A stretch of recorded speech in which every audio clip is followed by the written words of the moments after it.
Bom, boa noite a todo mundo. Antes de mais nada, eu queria agradecer a plateia por estar aqui, agradecer à Unibis Cultural por nos receber, um agradecimento brutal à Ubu Editora. Eu queria falar 3 coisinhas muito rapidamente antes de abrir aqui a mesa. A primeira é a seguinte: a gente não pode esquecer, né, que uma das primeiras coisas que os nazistas faziam era queimar livros.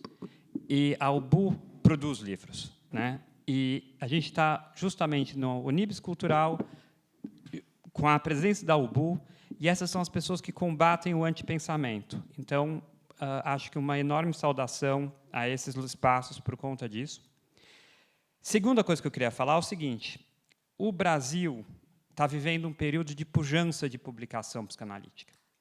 A editora Blucher tem publicado muita coisa de psicanálise, mas tem reeditado em novas traduções a obra do Bion, além de Otto Rank, Sabina Spielheim, e entre outros.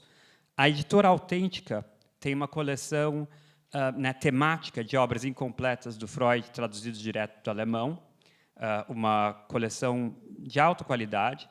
E a Companhia das Letras acaba, neste ano, de encerrar a tradução das obras completas do alemão do Freud. Os últimos 2 volumes foram publicados nesse ano, e agora o leitor brasileiro pode comparar as traduções do Paulo César para a Companhia das Letras com as traduções da Autêntica, ambos projetos de altíssima qualidade.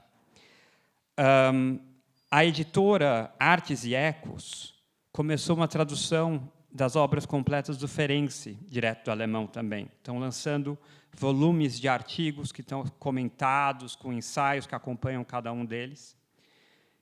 E a Ubu, né, desde 2019, se não me engano, está disponibilizando a obra do Winnicott, e agora acabou de relançar a obra da Melanie Klein. Então, o leitor brasileiro está muito, muito bem servido, e a psicanálise do Brasil não está morta. Outra coisinha, só para terminar, eu queria contar uma historinha para vocês que o Bion conta num artigo. A Melanie Klein é famosa, né, por adentrar as vísceras da mente, falar muito desinibidamente de cocô, xixi, morder, comer, engolir e tal. E o Bion conta que, quando ele estava fazendo residência na psiquiatria, tinha uma gatinha preta que fazia barbaridades e fazia todas as necessidades em qualquer lugar, nunca aprendeu a brincar na caixinha de areia, a fazer as necessidades na caixinha de areia. E o pessoal da psiquiatria apelidou a gatinha de Melanie Klein. E a razão era assim: a gatinha era Melanie, porque ela era toda preta, e Melos é preto em grego. Ela era Klein, porque a gatinha era pequena, e Klein é pequeno em alemão. E ela era Melanie Klein, por ser uma sem-vergonha. Então, a gente vai falar sobre essa sem-vergonha hoje, em 3 visões diferentes. Eu vou apresentar nossa ilustre mesa. Em primeiro lugar, eu vou apresentar o Elias Rocha Barros. O Elias é membro emérito, Distinguished Fellow da Sociedade Britânica de Psicanálise e do Instituto Britânico de Psicanálise. Foi premiado com o Sigourney Award nos Estados Unidos. É analista de data da sociedade e ex-editor para a América Latina do International Journal of Psychoanalysis. E, além de tudo, ele é meu pai. Então, em primeiro lugar, a palavra Elias, e depois eu apresento as nossas outras companheiras.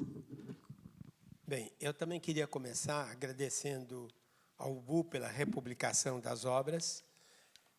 Agradecer particularmente a Florência, a Gabriela e a Maria pela disponibilidade, pela simpatia, pela gentileza.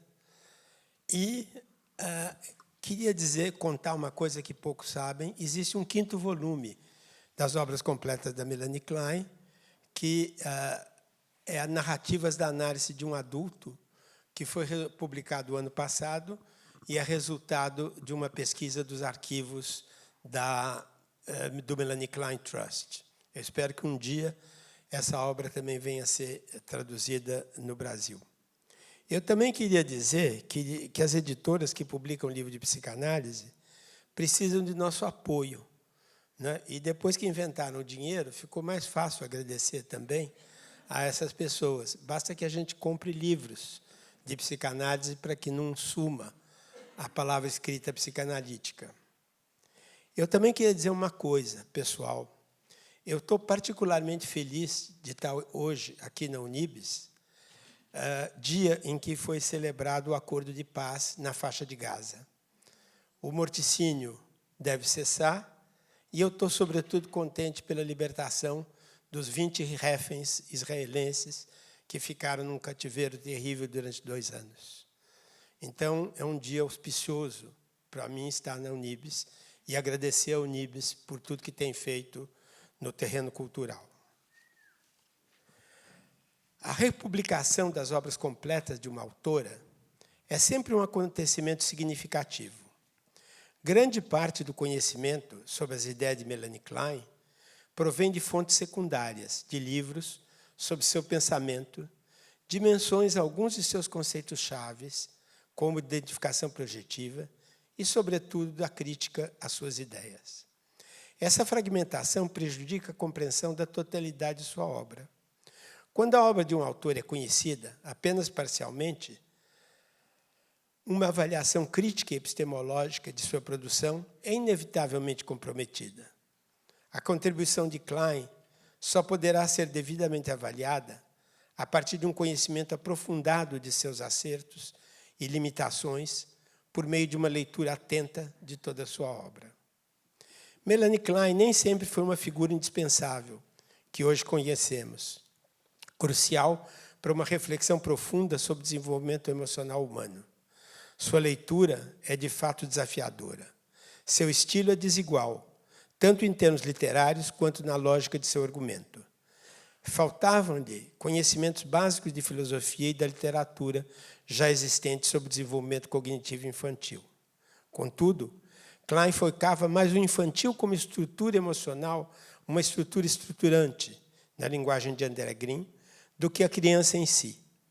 Suas obras iniciais são permeadas por certezas que para ela mesma revelaram incertezas se serem certas posteriormente. Seu vocabulário é por vezes estranho e chocante.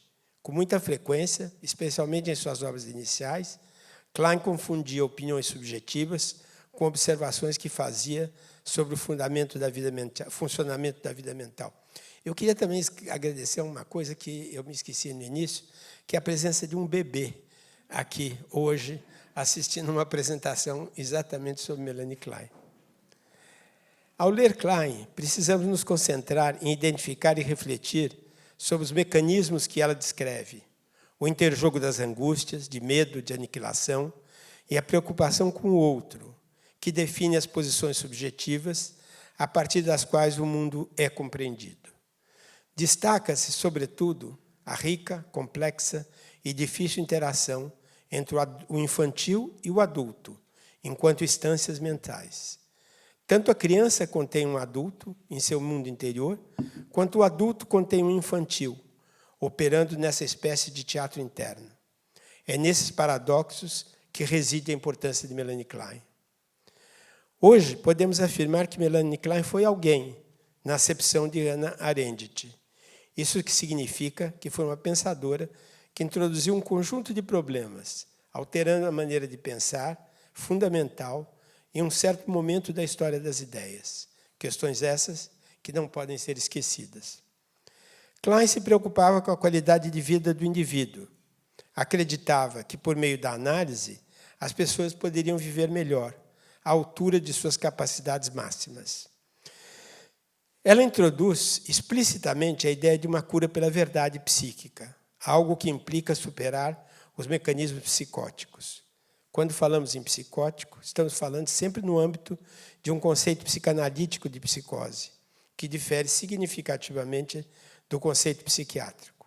Então, superar os mecanismos psicóticos que operam em todos os indivíduos e coletividades. Ela nos apresenta um mundo interior construído em torno de objetos internos, ou cidadãos do mundo interior, capazes de alimentar uma vida emocional rica e complexa. Elisa Aretsky considera Klein uma autora fundamental que ajudou a delinear o que ele denomina emergência moderna da vida pessoal. Klein é pessimista ou otimista quanto ao ser humano? Nem uma coisa nem outra. Suas obras nos permitem adotar tanto uma visão bastante negativa em relação ao ser humano, quando esse ataca sua capacidade de pensar e de sentir, quanto uma atitude de benevolência e compreensão diante da loucura. Inspirado em Quentin Skinner, sugiro que podemos identificar 3 objetivos ao ler as obras completas de Melanie Klein. O primeiro consiste em buscar uma visão panorâmica dos principais textos e conceitos da pensadora em questão. O segundo consiste em examinar os textos, seus diversos artigos organizados em sua obra completa, com o propósito de iluminar temas da história da psicanálise de forma a expandir o conhecimento. Ela não tem a palavra final, mas descreve processos mentais que estão na base do conhecimento que temos hoje sobre a constituição da subjetividade humana. E o terceiro objetivo, né, é poder dialogar com as obras de outros autores, nesse contexto de uma intertextualidade da qual fala Otávio Paz. Klein introduz uma série de conceitos e um vocabulário necessário à descrição de suas observações e que, subsequentemente, servirá de base para seu diálogo com a obra de Freud, ampliando-a. Ao lê-la, precisamos fazer uma espécie de semântica histórica. Não estou sugerindo que Klein escreva metaforicamente, mas dizendo que as metáforas que podemos produzir a partir dos mecanismos e processos mentais por ela descritos são fundamentais para a compreensão de como ela é um dos pilares da psicanálise moderna. Ainda há muito a se extrair de sua obra. Ao longo de sua obra, os conceitos de projeção, identificação no mundo interno, representação, objeto interno e superego ganham significados diferentes dos até então atribuídos e passam a gerar novas reflexões psicanalíticas ancoradas nessas adições semânticas. Sem dúvida, a compreensão de seu significado não se alcançará uma apreensão mais profunda do objeto da psicanálise contemporânea. Essa proposição nos confronta com a questão de como as razões sugeridas acima nos permitem identificar, nos textos clássicos, perguntas fundamentais, que não são evidentes em uma primeira leitura superficial. É Quentin Skinner quem comenta. A resposta em termos genéricos, penso eu, é que eles, os textos clássicos, nos permitem definir o que seus autores estavam fazendo quando escreveram.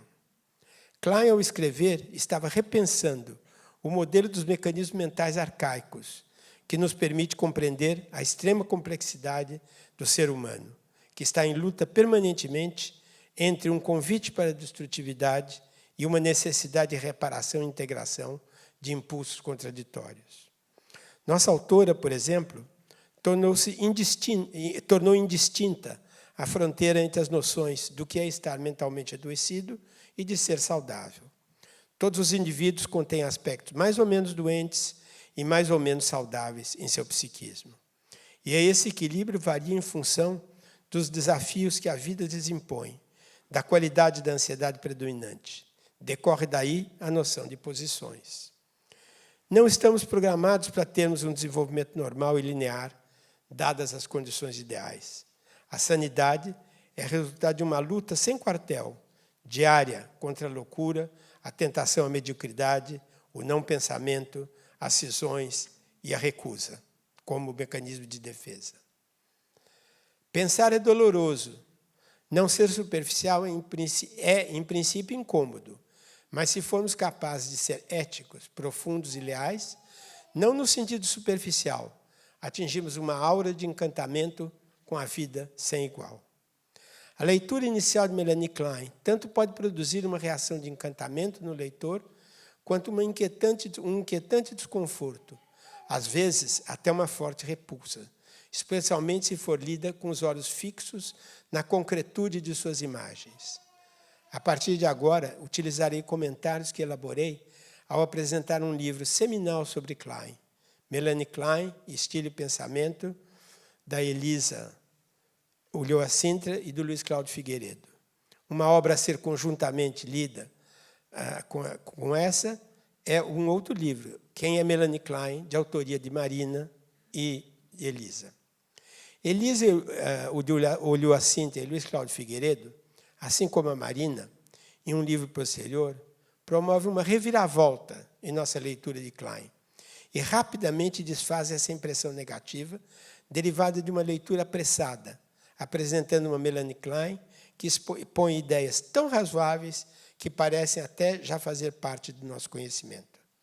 A impressão de que ela nos fala de um universo enlouquecido se dissolve e, na exposição desses autores, transforma-se em uma discussão aprofundada de uma engrenagem extremamente complexa se quisermos entender o que é asserção. Essa engrenagem revela múltiplos ângulos de aprofundamento, atuando por detrás do mais banal dos gestos. Klein aparece nesse texto como uma leitora atenta de Freud, movida pelo entusiasmo e pautada por uma escuta desprevenida, típica de uma principiante. Ao lermos Klein, precisamos discriminar o concreto como uma figuração expressiva de mecanismos arcaicos, operando no processo de constituição do aparelho mental de seu sentido literal. Klein, muitas vezes, é mais expressiva do que descritiva. Melanie Klein era uma iluminista radical e acreditava no valor curativo da verdade, como eu já disse, e na possibilidade das transformações das emoções e da capacidade de pensar e de amar mais profundamente, libertando-nos da tentação pela superficialidade. Acreditava que a normalidade emocional passava pela capacidade de manter relações emocionais íntimas, alicerçadas na liberdade do modo de ser infantil, da criação de uma coabitação mútua nos respectivos mundos internos dos parceiros. É assim que nós definimos intimidade. Não estou falando, evidentemente, no deixar de ser criança. Trata-se de libertar do modo de ser infantil, de amar e odiar de maneira infantil, nas relações humanas. Libertá-la do desejo da onipotência e das fantasias de onipotência, sem descartá-las completamente. A vida para ela nunca deveria ser rasa. Considerava a superficialidade uma patologia. O infantil tenta seduzir e capturar o adulto em nós. O adulto busca nos convencer e a nos emocionar de modo a aprofundar a nossa intimidade com o outro, ou os outros, com o mundo. Busca nos abrir para o belo e a encontrar uma aura nas experiências e nas coisas, inclusive na natureza. Uma de suas contribuições mais importantes é a ideia de que certas angústias básicas nunca poderiam surgir espontaneamente, uma vez que se encontram aninhadas no psiquismo sob forma de traços mentais e registros ainda não reconhecíveis. Ela busca encontrar e examinar a estrutura daquilo que Paul Valéry descreveu como sendo uma região de mim onde não estou. Uma região de mim onde não estou. Agora, uma citação. Que o campo das representações obscuras no homem seja imenso, que, por assim dizer, no grande mapa da nossa mente, apenas alguns lugares estejam iluminados. E isso pode nos inspirar a admirar a nós mesmos. O campo das representações obscuras é o mais extenso no homem. Não é Freud quem nos diz isso, mas Kant, em sua antropologia. Klein dá continuidade de maneira original a essa indagação, ao propor os conceitos de fantasia inconsciente e de memórias em sentimento. De certa forma, Klein, com sua técnica analítica, introduziu uma maneira de pesquisar sombras, indícios mentais, utilizando o microscópio da transferência, capaz de encontrar diminutas estruturas afetivas no mundo interior dos analisandos. Penso que Klein não construiu a versão final de seu legado, na medida em que seus escritos ainda produzem efeitos vivos nos leitores, e, ao fazê-lo, essas ideias se transformam em novas fontes de inspiração. Vide as obras de Luiz Cláudio Figueiredo, Elisa Olhoacinta, Marina Ribeiro, para citar apenas as brasileiras.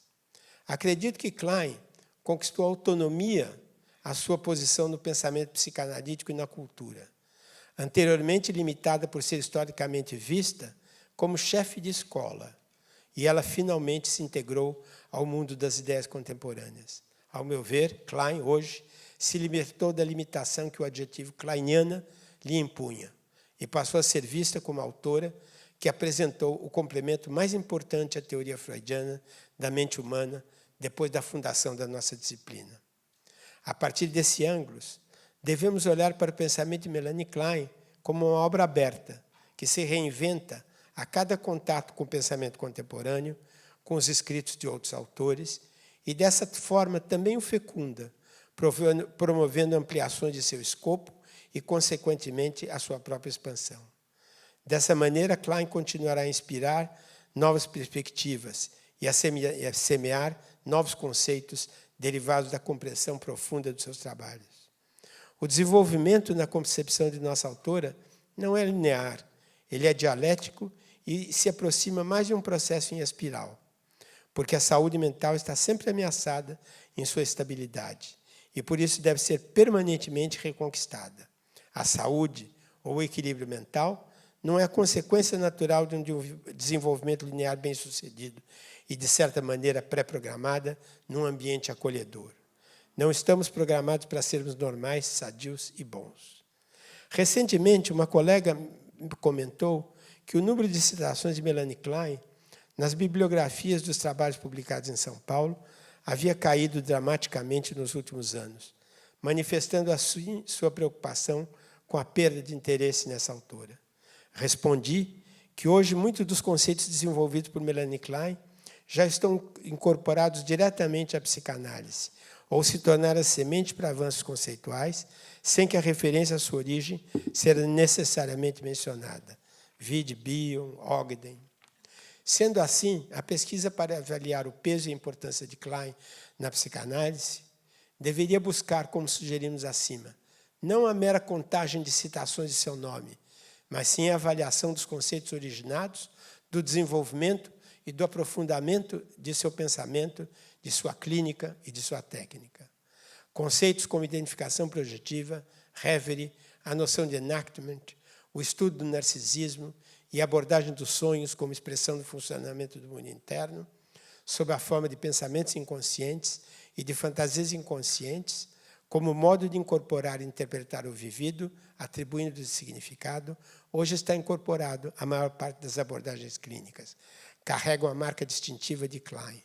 Esse conjunto de conceitos e sua abordagem da clínica passaram a constituir uma forma de conceber o ser humano e integrar uma abordagem transmatricial. Essa expressão é de Luiz Carlos Figueiredo e Nelson Coelho Júnior. Precisamos rever a forma como encaramos essa autora, a partir da leitura de suas obras completas. Nessa nova perspectiva, o objeto de estudo de Melanie Klein não seria sua contribuição como figura histórica, associada a um pensamento que poderíamos considerar equivocadamente datado. O foco hoje seria a lógica constitutiva de seu pensamento. É nessa lógica que encontramos sua atualidade. Assim, mantendo uma atitude de curiosidade viva no exercício diário de nossa atividade profissional, enfatizo que o estudo da dinâmica constitutiva da obra de Klein nos ajuda a compreender os mecanismos internos que regem o processo de expansão conceitual da própria psicoanálise. Contudo, isso só será compreendido em toda a sua dimensão por meio da leitura de suas obras. Concluo aqui para ouvir nossos colegas. Obrigado.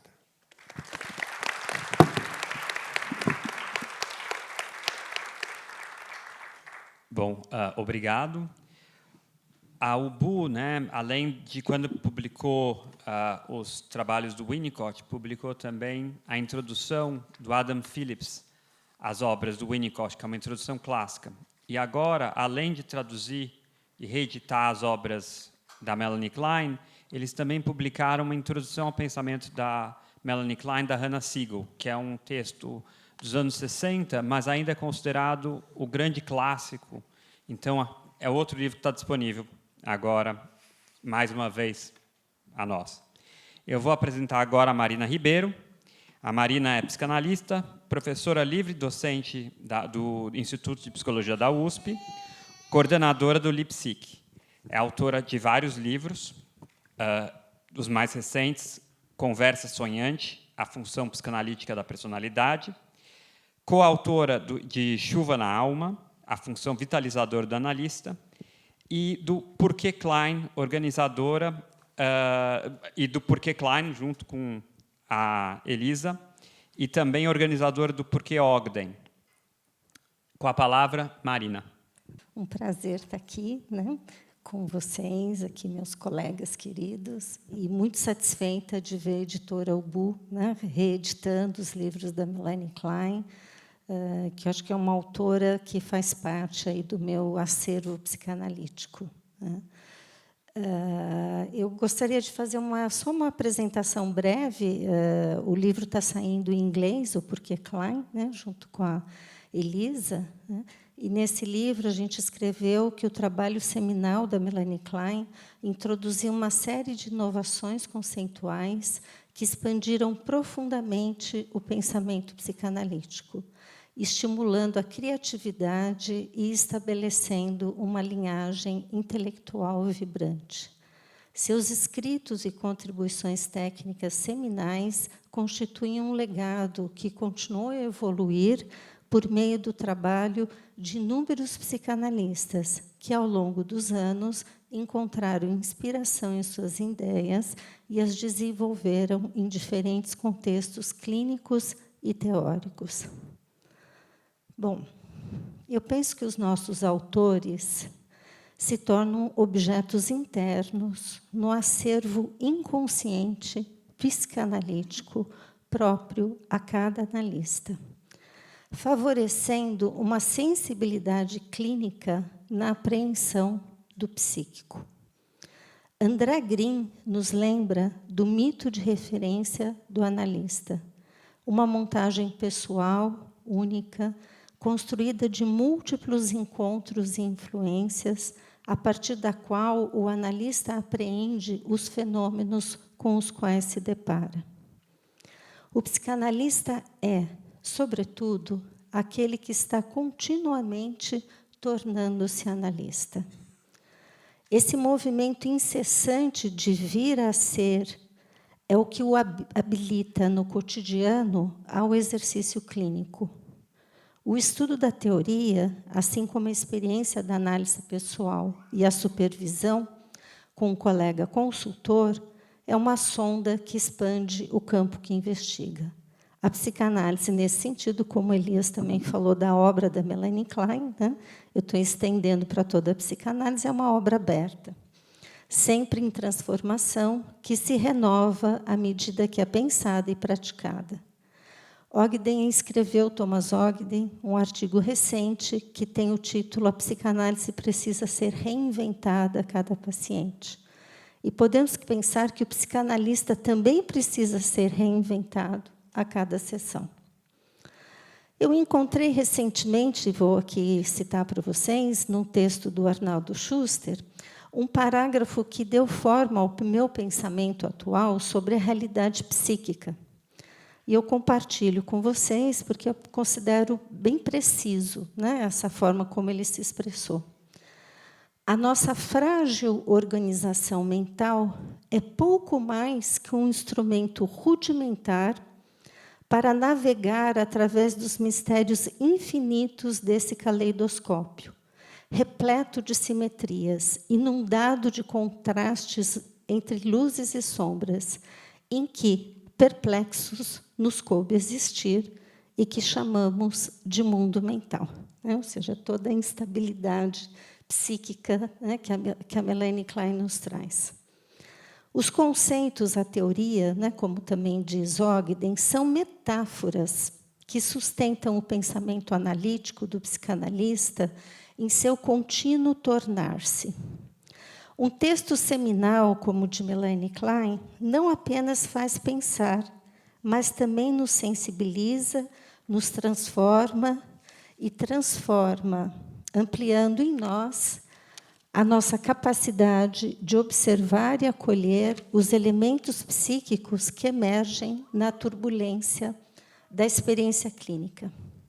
Então, acho que entre as principais contribuições de Klein, né, o Elias falou algumas, mas acho que muitos daqui sabem, né, talvez outros não, a técnica de brincar e a possibilidade de analisar crianças, a noção de fantasia inconsciente, A fase da feminilidade, oposição feminina, né? Poucas pessoas falam disso, os processos de simbolização, situação edípica precoce, as questões do superego, as angústias arcaicas, as posições depressiva, esquizoparanoide, o conceito de identificação projetiva e a inveja.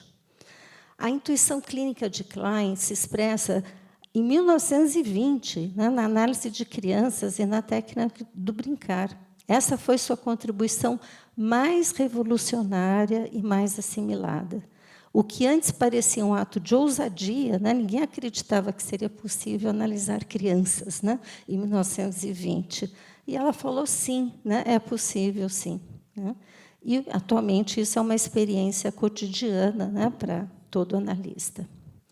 E sendo que ela observou a inibição do brincar há 100 anos, né, ela percebeu que indicava perturbações na simbolização e na vida de fantasia. A criança que não brinca indica sofrimento psíquico e exige atenção e cuidado.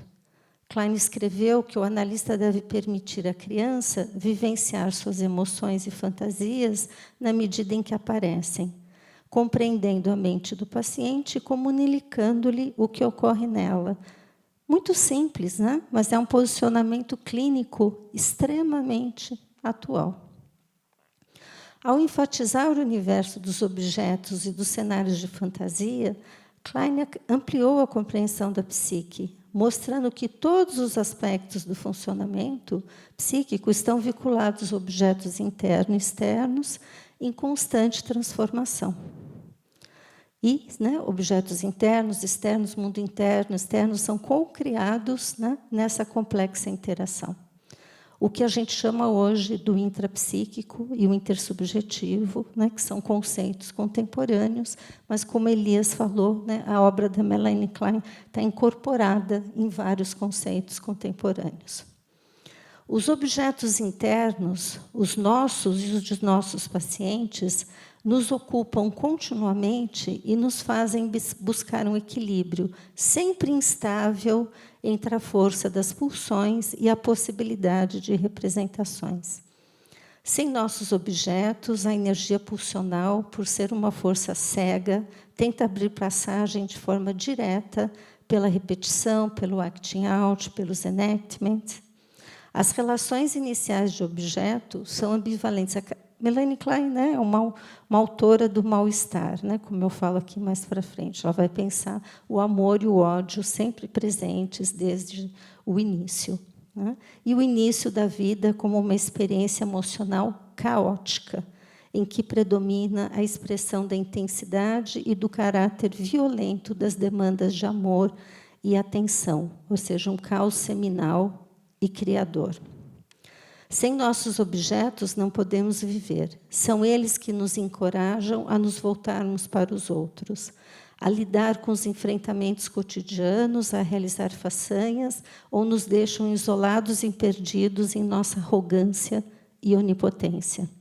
Klein observou a personificação desses objetos no Brincar das Crianças, em 1929, né, o texto dela. Posteriormente, Bion, na trilogia Memória do Futuro, e Antonino Ferro, ao pensar os personagens na sessão, retomam essa dimensão da personificação dos objetos e suas múltiplas facetas. O mal-estar atual, intensificado pelos algoritmos e pela inteligência artificial, decorre da impossibilidade de pensar e de criar um espaço psíquico em que a destrutividade e a violência possam ser abrigadas e vividas simbolicamente, em vez de se expressarem por atos impulsivos. É preciso um lugar de contato em que parte da violência possa se transformar em desejo de conhecer e em obras da cultura, compondo uma rede simbólica em constante expansão. Esse foi o sonho de Freud e de Klein, ampliar o espaço psíquico, a qual podemos acrescentar Bion, Winnicott, Ogden, Bolas, Figueiredo, Elias da Rocha Barros, né, e todos nós que estamos aqui, né, e que trabalhamos com a psicanálise. Klein dirige nosso olhar aos aspectos trágicos da existência humana: amor, ódio, perdas, angústia, compaixão, morte, julgamentos condenatórios, persecutoriedade, rejeição e, por fim, a inveja e suas estratégias de destruir tudo o que a vida oferece. Bion escreve que a inveja ataca o vínculo, um tipo de câncer da mente. André Green, que a inveja tem uma função desobjetalizante. Meltzer, que a inveja ataca a beleza do mundo, no sentido da experiência estética do humano. A inveja destrói a possibilidade de pensar e estanca a transitoriedade dos estados mentais e da vida. A inveja, para a nossa autora, Melanie Klein, é a manifestação príncipes da função de morte.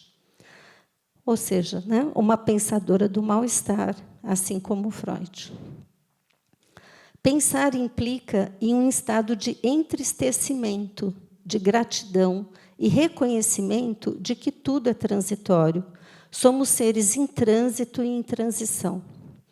A experiência com um analista continente ou suficientemente bom será, inevitavelmente, alvo de sentimentos invejosos, mas há a possibilidade de reparar e de criar, a condição psíquica de reconhecer que precisamos do outro para sermos e para criar. No trabalho clínico de Klein, chama atenção sua capacidade de permanecer próxima à experiência de sofrimento e à angústia dos pacientes. Com a angústia, tocamos o solo mais básico do funcionamento psíquico, o ponto de urgência na sessão, né, ou o fato selecionado, segundo Bion. Faz parte do legado kleiniano a ênfase nas noções de introjeção, projeção, um tipo de respiração da mente, e dos desdobramentos da identificação projetiva, que permitiram perceber com mais nitidez a importância do analista entrar em contato com os sentimentos do paciente e sentir de forma implicada e reservada o que se passa com ele. Na implicação e reserva são dois termos do Luiz Cláudio. As funções analíticas de receber, conter, elaborar e devolver, metabolizando os conteúdos ainda sem forma, ou seja, a função psicanalítica da personalidade, tornaram-se base das transformações na técnica analítica.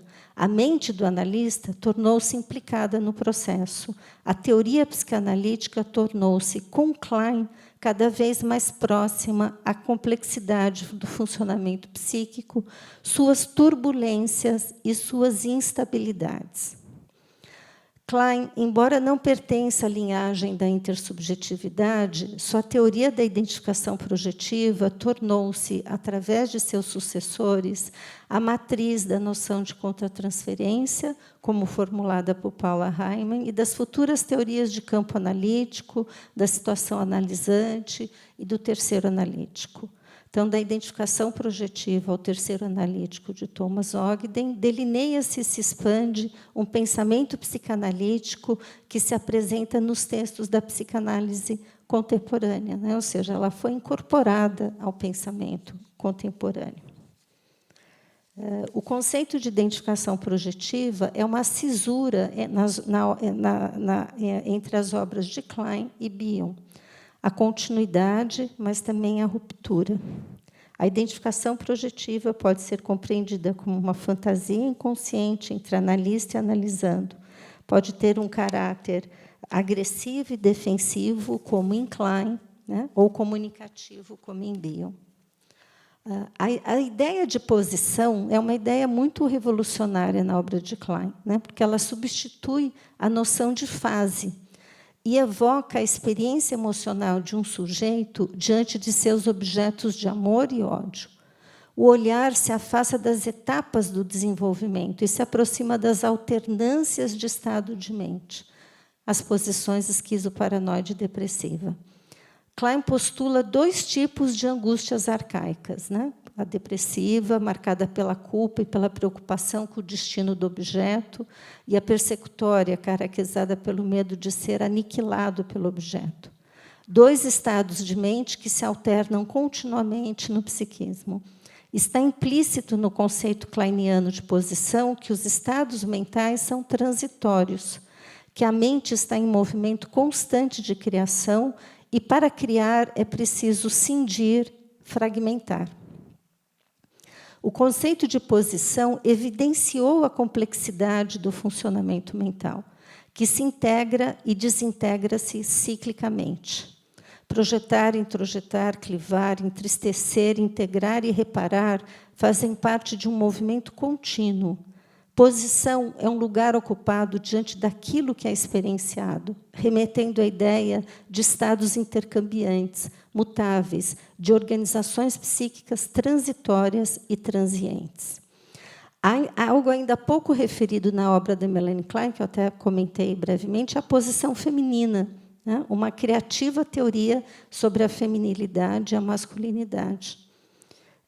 Eu compreendo que essa posição feminina está entre uma área de transição entre as posições esquizoparanoide e depressiva e partilha da angústia e das defesas desses dois estados de mente. A partir da sua observação clínica, Klein elaborou o conceito de fantasia inconsciente.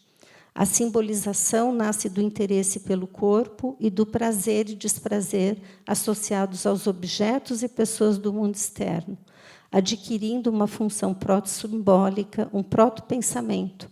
Fantasiar é criar significado, a forma de ser da vida psíquica inconsciente. As fantasias inconscientes transformam elementos somáticos em conteúdos psíquicos, mediando corpo e mente, sensação e palavra. Isaacs escreveu que as fantasias são conteúdo primário dos processos mentais inconscientes e que são primordialmente sobre corpos e representam os anseios instintivos em relação aos objetos. Ogden, ao reler Isaacs, propôs que o conceito de fantasia inconsciente antecede a teoria do pensar de Bion. Fantasiar é interpretar a própria experiência. São as fantasias inconscientes que permitem o trânsito da sensação à palavra, possibilitando a simbolização das intensidades emocionais entre dimensões heterogêneas. Essas transposições de sentido tornam mais carnal a interpretação do analista, configurando um insight que possibilita uma experiência emocional e a mudança psíquica. Uma metáfora encarnada, né, como escreveu Kristeva. O processo analítico visa ampliar o espaço para a expressão das fantasias inconscientes, em direção a uma diminuição de sua onipotência e ao incremento e expansão infinita da rede simbólica. O trabalho de acolher e simbolizar as fantasias inconscientes amplia a capacidade de pensar e sentir, ampliando o espaço mental. Já estou aqui quase acabando. Klein descreveu com maestria os trabalhos psíquicos do luto e a criatividade que emerge da mais intensa das dores, a de perder entes queridos. Nosso autor escreveu que, na elaboração dos processos de luto, a pessoa perdida torna-se um objeto interno bom. Na elaboração do luto pelo seu filho, ela escreve uma contribuição à psicogênese dos estados maníacos depressivos, publicado em 1935. Um texto seminal que recomendo uma leitura constante. Compreendo, junto com Elisa, né, o objeto bom como uma reserva de memórias afetivas, um conjunto de cenas e de narrativas, um atravessamento de distâncias atemporais.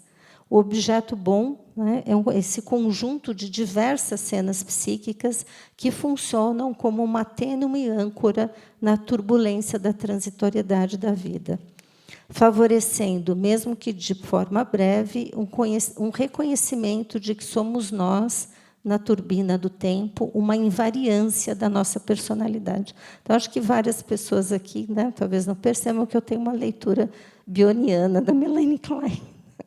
Vou intercalando aqui com o Bion. A autobiografia de Klein, sucinta e emocionante, é o testemunho de uma mulher que teve a ousadia de sofrer a própria dor, essa expressão sofrer a própria dor é do Bion, e de acreditar que isso é o que transforma, é o que é verdadeiramente importante. O analista precisa encontrar o ponto de urgência, o ponto de maior angústia no aqui e agora da sessão ou da vida. E ser capaz de construir uma narrativa bem-sucedida, uma narrativa imaginativa, em um contínuo processo de narrar a si mesmo, uma conversa analítica infinita e sonhante. Klein nos deixou um legado em textos seminais que hoje celebramos nessa nova e esteticamente bela, né? Ficou muito bonita a publicação do Ubu. Então, eu termino com uma fala que eu usei também na PUC, que é da própria Melanie Klein, na autobiografia dela, que ela escreve em 1959. Dentro dos limites da capacidade humana, sinto que fiz algo que talvez no futuro possa se provar ter sido uma grande contribuição para a compreensão da mente humana, né? E foi mesmo, né? Tá bom? Obrigada. Espero não ter sido, eu quis fazer assim um panorama da obra, né? Espero não ter cansado vocês. Obrigado, Marina. 2 textos apresentados, né, que precisariam ser lidos e relidos. Seria interessante publicar essas falas. Eu agora apresento para vocês a Elisa Maria de Ulloa Sintra, psicanalista, professora da Faculdade de Ciências Humanas e da Saúde da PUC São Paulo e do Programa de Pós-Graduação em Psicologia Clínica da PUC São Paulo. É autora de vários livros, né? Recentemente, o Estilo e Pensamento, Melanie Klein, Estilo e Pensamento, escrito em coautoria com Luiz Cláudio Figueiredo, também foi relançado numa edição revista e ampliada, né? 2025, de novo, sinal da pujança das publicações. E escreveu para a coleção Folha Explica uma introdução breve a Melanie Klein também. E com a Marina, né, editaram não só o Porquê Klein, mas como também o Melanie Klein Melanie Klein na cultura. Tá. E Pensamento, Clínica e Cultura. Então, com a palavra... bom, Elisa e Marina, queridas amigas aqui também. Então, com a palavra... Me sinto muito grata de estar aqui, entre esses amigos. A gente passou os primeiros anos de leitura de Klein numa tradução da obra, supervisionada pelo Elias, lendo os textos do Elias. Tivemos agora, recentemente, uma comemoração da 5ª edição do Melanie Klein Estilo e Pensamento, em que a gente teve falas maravilhosas desse cara e da Marina, e a gente vai reunir todo esse material. Então, vou ler um pouco o que eu preparei curtinho. Eu me sinto grata ao Ubu e à presença dos amigos e convidados para celebrar essa reedição da obra dessa autora que se tornou, ao longo do tempo, um objeto de amor e de conhecimento para tantos psicanalistas pelo mundo afora. Minha experiência com a obra de Klein teve início durante a graduação e depois, quando eu estudei as raízes do pensamento dela nas obras de Freud, Abraham e Ferenczi, no mestrado da PUC. Essa experiência se manteve viva ao longo de 4 décadas e foi se vitalizando através da clínica e dos alunos. Com a noção, com a nova edição das obras completas de Klein, somos levados a pensar na transmissão do seu legado, e isso nos leva diretamente aos efeitos que a sua obra produziu em toda a psicanálise, de forma mais visível ou invisível, porque a gente acha que o pensamento dela está implícito em todo o pensamento psicanalítico que veio depois dela. É uma obra seminal. A gente considera que essa obra contém sementes de futuros pensamentos que ela suscita e alimenta. É uma obra, então, que cria uma posterioridade viva. E a fecundidade de uma obra só pode ser avaliada em sua posterioridade, em sua capacidade de nutrir o pensamento e suscitar novas formas de fazer terapêutico. Aliás, é por isso que nós estamos hoje reunidos aqui para celebrar a reedição da sua obra completa. Para celebrar essa nova edição, vou dizer apenas 2 palavras sobre a fantasia inconsciente. Melanie Klein, ela mergulhou no mundo interno das crianças para compreender o sofrimento e as angústias que atravessam a sua experiência afetiva. E inventou a técnica de análise infantil através do brincar. Aliás, foi esse trabalho genial, atento, minucioso, sobre o brincar e as palavras, e também sobre os silêncios da criança, que a levou a pensar na importância dos estágios de constituição do psiquismo, quando predomina a compulsão a tomar posse dos objetos com grande voracidade. É uma forma de amor absoluta e que, além de então, uma forma de amor absoluta que se quer exercitar sobre os cuidadores, além de exercer controle sobre a presença e a ausência dos objetos. É o desdobramento de tais ideias que hoje nos permite tratar compulsões alimentares, drogadição e as formas de adoecimento que decorrem de traumas e abandonos. Podemos dar o nome de loucura precoce, ou infantil, como Freud dizia, o infantil, a turbulência afetiva dos primeiros tempos da vida psíquica, atravessados pela ambivalência e pela intensidade das emoções, pela oscilação entre onipotência e impotência, e pela condição de dependência e desamparo. Isso a gente carrega ao longo da vida, né? Tudo é muito intenso nesses primórdios. Imaginem a voracidade e a raiva de um bebê quando não é atendido, ou o desespero de se sentir impotente diante da fúria de um adulto transgressor que rapidamente transforma a angústia daquele bebê em um pavor sem nome. Essas intensidades insuportáveis, que não podem ser comunicadas através de palavras, se transformam em fantasias inconscientes que precisam ser decifradas. As memórias do passado que não podemos acessar através da livre associação precisam ser reconstruídas através de um trabalho conjunto com o paciente. Essa foi uma direção de trabalho importante para Melanie Klein desde o início. Embora ela não tenha desenvolvido isso plenamente, porque no início ela trabalhava mais com a interpretação, para o fim da obra dela e pelos sucessores dela, isso foi muito enfatizado, que está na obra do Freud também. Ela percebeu que a situação analítica criava um enquadre onde a loucura precoce podia ser progressivamente acalmada, configurada e elaborada.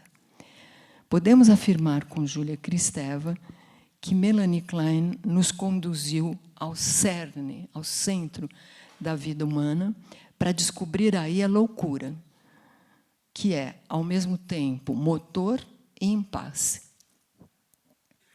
A arte, por outro lado, permite um contato ainda mais íntimo com a demanda de amor sem medida que vai continuar habitando em nós durante a vida toda. Eu lembrei-me de um poema do Carlos Drummond de Andrade que se chama Quero.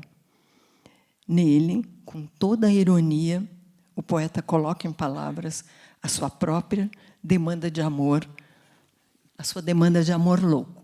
Eu pedi para eles projetarem. Eu vou ler aqui, porque é uma delícia esse poema. Olha o que ele fala.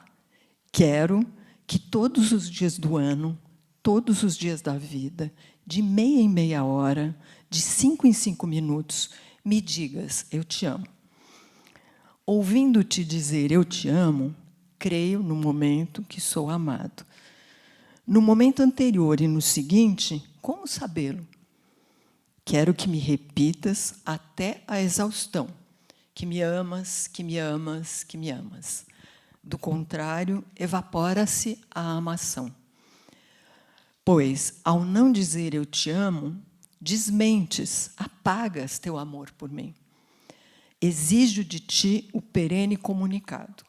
Não exijo senão isto. Isto sempre, isto cada vez mais. Quero ser amado por e em tua palavra. Nem sei de outra maneira, a não ser esta, de reconhecer o dom amoroso. A perfeita maneira de saber-se amado, amor na raiz da palavra e na sua emissão. Amor saltando da língua nacional. Amor feito som, vibração espacial. No momento em que não me dizes eu te amo, inexoravelmente sei que deixaste de amar-me, que nunca me amaste antes. Se não me disseres urgente, repetido, eu te amo, amo, amo, amo, amo, verdade fulminante que acabas de desentranhar, eu me precipito no caos. Essa coleção de objetos de não amor. Depois do poema, não seria preciso dizer mais nada, mas sinto a tentação de sublinhar a frase do poeta quando pede o amor na raiz da palavra. Eu diria, antes mesmo da emissão da palavra. No momento em que não me dizes eu te amo, inexoravelmente sei que deixaste de me amar, que nunca me amaste antes, e me precipito no caos. Os afetos são turbulentos e nos precipitam no caos. Precisamos de muitas palavras, de narrativas, que nos deem algum sentido e um pouco de coesão. E antes das palavras, precisamos de uma teia de fantasias inconscientes. Elas são pensamentos em estado embrionário. A gente só consegue aprender, qualquer coisa que seja, quando a gente lança um apelo de sentido às coisas e às sensações. Essa antecipação de sentido é a própria fantasia inconsciente, nascendo viva da pulsão. Klein compreendeu melhor que ninguém a noção de pulsão em Freud. No âmago das pulsões, há uma pressão corporal que é percebida como um intenso desejo, um ímpeto, um afã, que precisa ganhar forma psíquica e ser elaborada. Klein é uma boa intérprete. Ela traduz a linguagem infantil do corpo e dos afetos para dar alguma inteligibilidade ao que vivemos. Olha uma criança brincando, fica ali, à espreita do sentido, na raiz da palavra, antes mesmo de sua emissão. Por exemplo, o agarrar, que em inglês se diz to grasp, isto é o precursor corporal do compreender, do insight mais abstrato de um cientista, o agarrar com as mãos, né? Isso eu tirei de um texto do Figueiredo. Mas é a fantasia que cria a ponte entre a mão que se apropria e a compreensão abstrata. Mesmo no mais elevado insight, tem alguma coisa corporal, algo relacionado à boca, à pele, aos músculos, ao corpo que se movimenta, aos gestos que estão querendo virar palavra. Por exemplo, quando devoramos um livro ou compreendemos uma expressão, acontece alguma coisa parecida com o gesto infantil de agarrar com as mãos, aprender o que se deseja conhecer. Esta seria a origem corporal da capacidade de pensar. Klein nos permitiu ver que, na sessão de análise, a interpretação fará esse percurso nos dois sentidos, da psique ao corpo, do corpo à psique, considerando que o analista realiza uma escuta com seu corpo inteiro, com suas memórias corporais, com sua capacidade metafórica e sua capacidade de se manter em silêncio, com seu poder de palavra e seu poder de silêncio. Essa palavra linda também é do Drummond. São as fantasias inconscientes que realizam o salto entre o que vem de fora e o que adquire existência e sentido no mundo interno.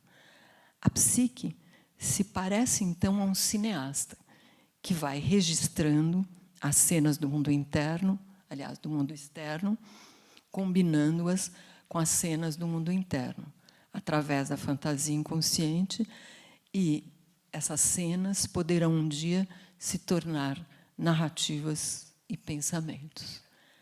A psique cineasta cria cenários para os teatros do eu. Quando observamos uma criança brincar, percebemos que a brincadeira desenvolve uma narrativa dramática, uma figura do que se encontra dentro dela. Klein se dá conta de que há uma potencialidade psíquica no corpo. O corpo quer dizer algo e o corpo fala. De um lado, há esse desejo do corpo dizer. Ele nunca é uma coisa apenas fisiológica e anatômica, algo em si mesmo, que nos aprisiona em um mundo silencioso e opaco, embora, às vezes, ele fique totalmente silenciado pelo trauma, né? A fantasia inconsciente revela, assim, a produtividade da unidade somatopsíquica, a origem da vida psicossomática, com seus valores afetivos e significados profundos. Isso também saiu de um livro do Figueiredo. As fantasias inconscientes são muito importantes para a capacidade, para a gente desenvolver a capacidade de sentir, pensar e julgar. As experiências com os objetos externos são enquadradas, então, pela fantasia, que as antecipa e continuamente as ressignifica, après coup. Isso é interessante, que a fantasia é um apelo de sentido anterior à palavra e posterior à palavra. Eu acho que a gente tem que desenvolver, através da Melanie Klein, algo que alguns autores ingleses já começaram a desenvolver já há algum tempo, que ela fala em posição esquizoparanoide e posição depressiva. E acho que uma tarefa nossa é continuar desenvolvendo aquilo que é pós-posição depressiva, aquilo que ainda está por ser pensado. Os artistas e autores com quem convivemos se tornam para nós objetos de amor e de interesse. Além de todos os que cuidaram de nós ao longo da vida, pais, filhos, amigos, amantes, alunos, analistas e pacientes, que pudemos escutar e que nos escutaram, sinto uma gratidão imensa pelos autores da psicanálise com quem tenho convivido há mais ou menos 4 décadas. Eles nos ajudam a combater os piores monstros que vivem em nosso inconsciente, que nos assombram e que podem nos sufocar e nos fazer perder o interesse e a curiosidade pela vida e pelas pessoas. Nesse longo e lento processo de elaborar o vivido, esses autores foram se tornando, para mim, objetos de amor que me fizeram viver, trabalhar e amar. Mas os autores só chegam a nós através dos editores, e estes também merecem toda a nossa gratidão. Há pouco eu recorri ao poema do Drummond para expressar a ânsia e o afã de uma paixão, algo que vem da loucura precoce que habita em nossa morada intrapsíquica. Uma só loucura precoce é demanda de muito trabalho de transformação. Talvez trabalho de uma vida inteira, talvez até um pouco mais. O que dirá, então, do trabalho que dá quando a gente tenta compartilhar a loucura precoce de 2 pessoas para expressar a tragicidade da vida em sua dimensão intersubjetiva? Sugiro concluir uma fala lendo a canção Quereres, do Caetano Veloso, e escutando bem o refrão.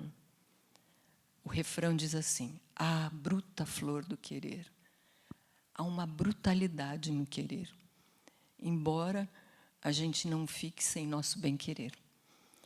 Aí, se a gente puder depois, que hoje não dava para tocar a música, se embalar na suave melodia dessas vozes, a gente aprende o que é a ambivalência de base e pode se lembrar, com horror e saudade, os terríveis desencontros que, em maior ou menor grau, marcaram nossa vida quando namoramos ou casamos. E o que buscávamos era apenas viver uma história de amor.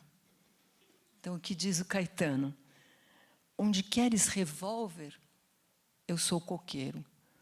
E onde queres dinheiro, sou paixão. Onde queres descanso, sou desejo. E onde sou só desejo, queres não. E onde voas bem alta, eu sou o chão. E onde pisas o chão, minha alma salta e ganha liberdade na amplidão. Onde queres família, sou maluco. E onde queres romântico, sou burguês. Onde queres Leblon, sou Pernambuco. E onde queres eunuco, sou Garanhão. Onde queres o sim e o não, sou talvez. E onde vês sentido, não vislumbro razão. Onde queres o lobo, sou o irmão. E onde queres cowboy, sou chinês. Ah, bruta flor do querer. Onde queres o ato, sou o espírito. E onde queres ternura, sou tesão. Onde queres o verso livre, sou decassílabo.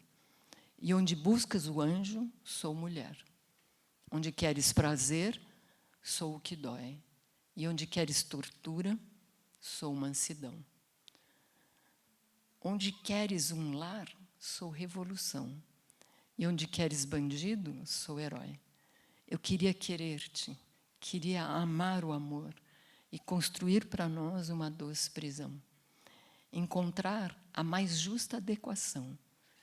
Tudo métrica e rima e nunca dor.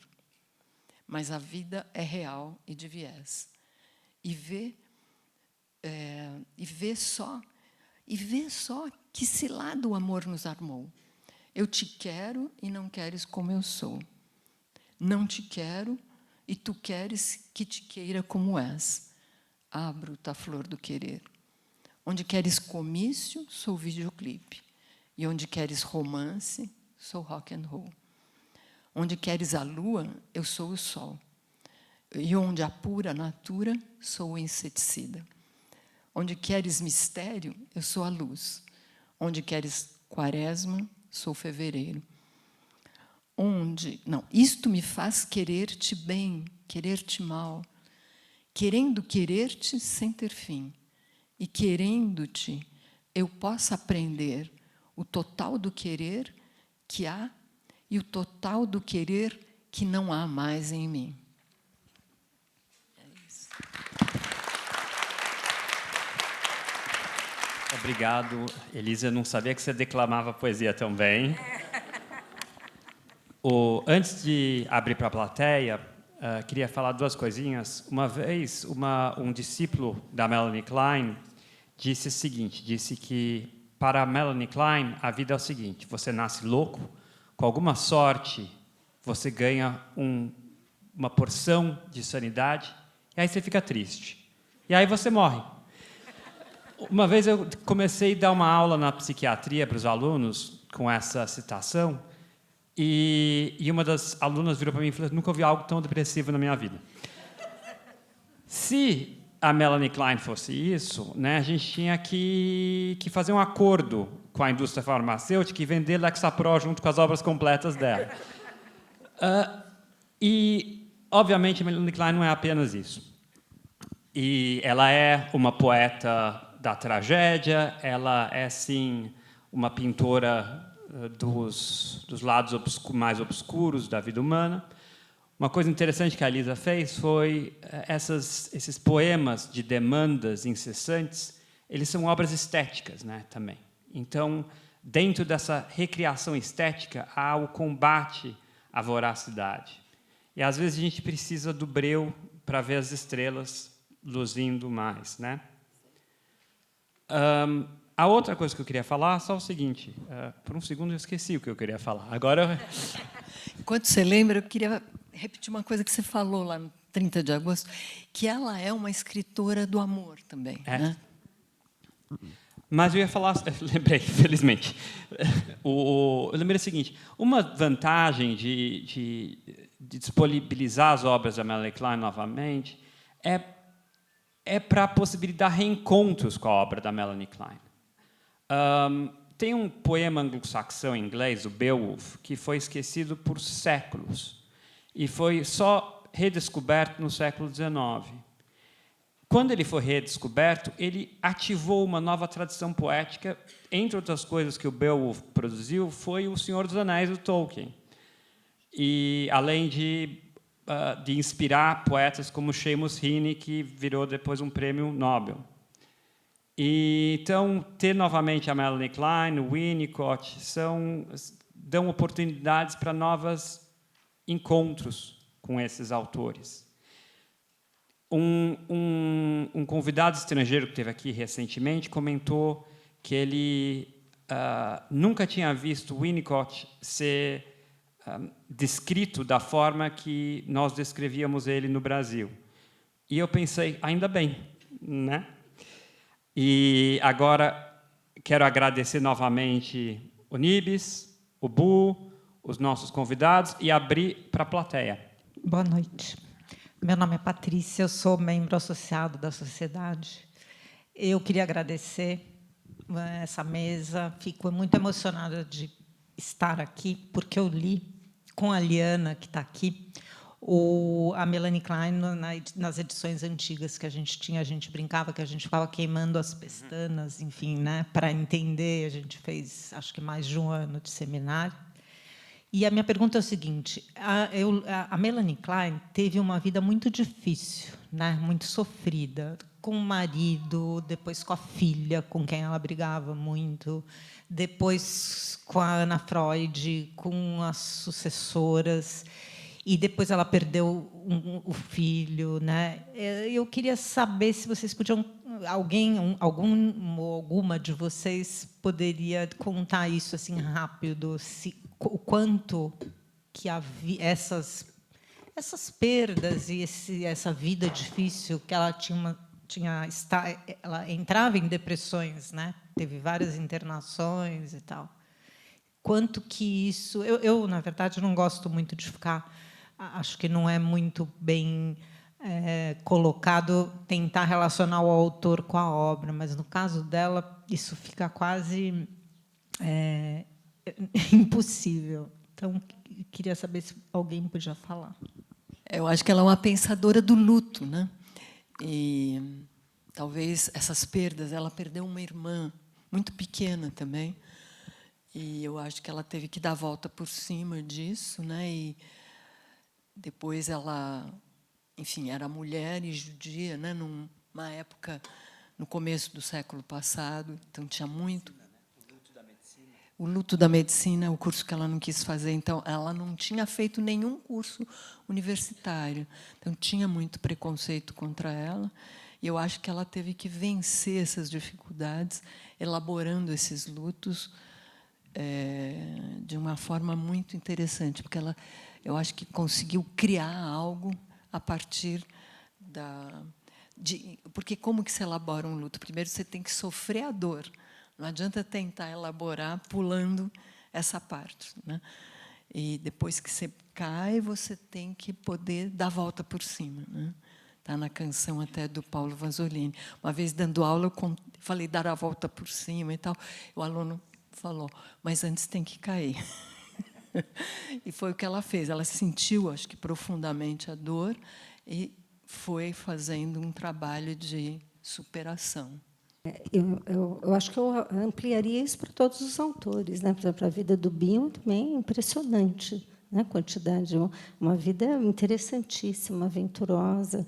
E da Melanie Klein, né? A nossa autora aqui de hoje, né? Ela, até no livro da Elisa Kloss-Klaus, ela era uma outsider, né? Uma mulher separada em 1925, com 3 filhos, né?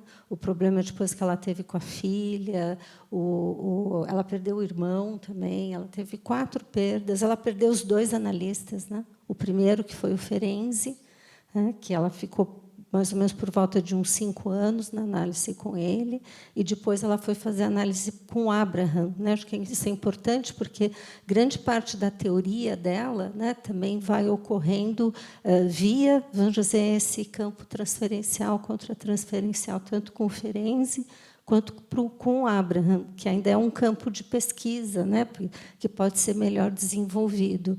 E ela perdeu os 2 precocemente, né? O Ferenczi morreu precocemente, o Abraham morreu. E justamente essa questão de que o luto, né, ele é isso, você cai para você, é um momento de criação também. Tanto que ela escreveu, né, um texto que é maravilhoso, que é a psicogênese dos estados maníacos depressivos, no luto do filho que faleceu esquiando, né? Ela perdeu um filho esquiando. Então, são muitas perdas. Mas o Bion também, né, a história dele também é impressionante, né? E o Bion até que vai falar, todos os textos são autobiográficos. Eu acho que vocês já falaram os aspectos principais. Eu só queria acentuar que ela é a analista do amor, do luto e também da superação. Eu acho que, antes de tudo, ela é a psicanalista da transcendência, a analista que traz para o centro das preocupações, não só psicanalíticas, mas, eu diria, na tentativa de entender o ser humano, a ideia do que eu e Beth escrevemos várias vezes a respeito, da metabolização das experiências emocionais. Quanto à leitura brasileira,